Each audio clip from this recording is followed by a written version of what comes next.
Presents an extreme experiment where he consumes 720 eggs in a month, raising curiosity about the effects of such high cholesterol intake on health. While the narrative is attention-grabbing, several points need to be nuanced and clarified from a scientific perspective. So let's break down the truths and possible misunderstandings that may arise from this content. He begins by saying that he ate 24 eggs a day for 30 days, which amounts to 720 eggs in a month. This extreme intake translates into an impressive total of 133,200 milligrams of cholesterol.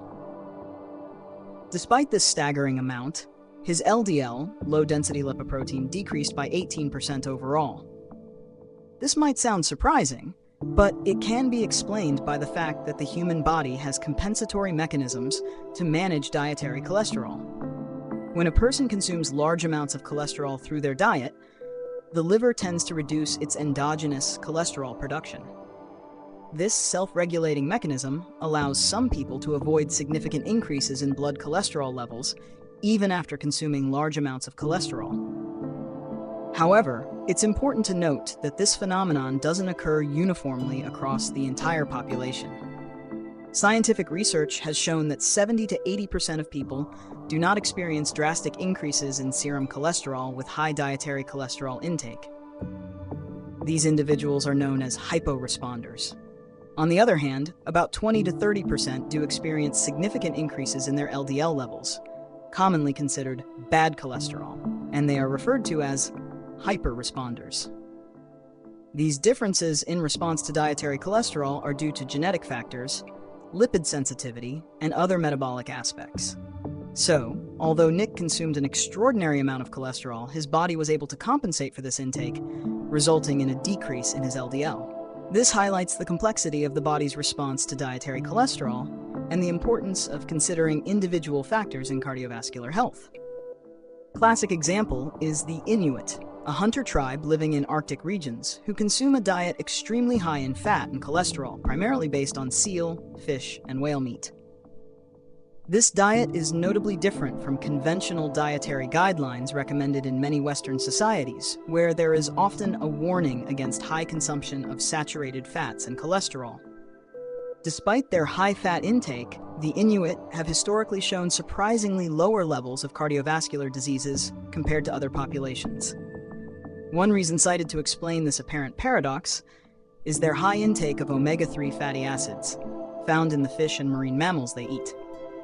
Omega-3s are known for their anti-inflammatory properties and their ability to improve cardiovascular health by reducing inflammation, triglycerides, and blood pressure. Additionally, these fatty acids promote heart health and may protect against arrhythmias. Another possible explanation relates to unique genetic adaptations the Inuit have developed over thousands of years. These adaptations allow them to metabolize a high-fat, high-cholesterol diet more efficiently, which could minimize the risks associated with such consumption. Studies have shown that certain genetic variants present in the Inuit help them better manage blood lipids, suggesting their bodies are optimized to extract nutrients from this type of diet. However, it is crucial to emphasize that this does not mean all humans can consume large amounts of cholesterol without consequences. The adaptations present in the Inuit are not universal. In fact, many other human groups lack these genetic traits and may therefore experience adverse effects from following a similar diet. What works for the Inuit is not necessarily safe or effective for those without these genetic and cultural adaptations. This underscores the importance of considering biological individuality and genetic diversity in nutrition, highlighting that dietary recommendations should be personalized and based on the genetics and cultural context of each population. It's also important to consider that regular cholesterol consumption affects people differently depending on their prior diet. Scientific literature shows that those with a high cholesterol intake in their diet may experience smaller increases in their serum cholesterol levels when adding more cholesterol, as their body has adapted to handle larger amounts of lipids. This adaptation process includes regulating endogenous cholesterol production in the liver and improving efficiency in its metabolism. Additionally, the body adjusts intestinal cholesterol absorption, limiting the amount that enters the bloodstream. On the other hand, those who typically consume little cholesterol are more susceptible to a significant increase in LDL cholesterol levels when introducing cholesterol-rich foods, such as eggs, in large quantities. This is because their bodies have not developed the same adaptation mechanisms. An increase in LDL levels can be accompanied by a rise in triglycerides, which may elevate the risk of developing cardiovascular diseases, particularly in individuals with a genetic predisposition or other risk factors like obesity or diabetes. What problems can arise from eating so many eggs? Consuming 720 eggs in a month can pose several health risks. One of the primary concerns is the increased risk of cardiovascular disease. For hyperresponders, who make up about 20 to 30% of the population, a drastic rise in LDL cholesterol levels can heighten the likelihood of developing cardiovascular diseases, such as atherosclerosis, heart attacks, or strokes. While some people metabolize dietary cholesterol more efficiently, not everyone's body reacts the same way, and an overload of saturated fats can have long-term consequences. Another risk to consider is the potential for nutritional deficiencies. Although eggs are an excellent source of protein and certain minerals, relying almost exclusively on them could result in an imbalanced diet. Eating so many eggs could displace other foods rich in fiber, vitamins, and minerals, such as fruits, vegetables, and grains, which could negatively impact digestive health, immune function, and overall well-being. Lastly, I'd like to share a reflection. The idea that large amounts of dietary cholesterol don't necessarily raise serum cholesterol is true only for a segment of the population. However, it's often overlooked that a significant percentage of people could experience an increase in LDL cholesterol, which puts their cardiovascular health at risk.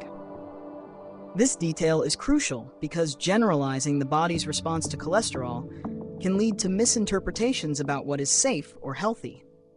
Moreover, while the data on cholesterol and the body's response are interesting, this experiment can be seen as an example of the trend toward sensationalism on social media. Extreme examples are chosen to capture the audience's attention, as the video's author himself points out. This strategy can distort scientific information, leading people to assume that unusual practices, such as consuming extreme amounts of a single food, are harmless. It's essential to recognize that risks vary greatly among individuals, and what works for one person may not be safe for another. Content creators, feeling pressured to present extreme messages to draw attention, contribute to the spread of ideas that don't fully reflect scientific reality. The creator admits that part of his goal is to spark debate and provoke the audience, which can be valuable in an educational context. However, it is also crucial that viewers understand the nuances of what is being presented. When it comes to health topics like cholesterol and its implications, the information must be handled with the necessary rigor and caution to avoid misunderstandings that could negatively impact people's health. If you found what we explored today interesting and valuable, I invite you to subscribe so you don't miss any content.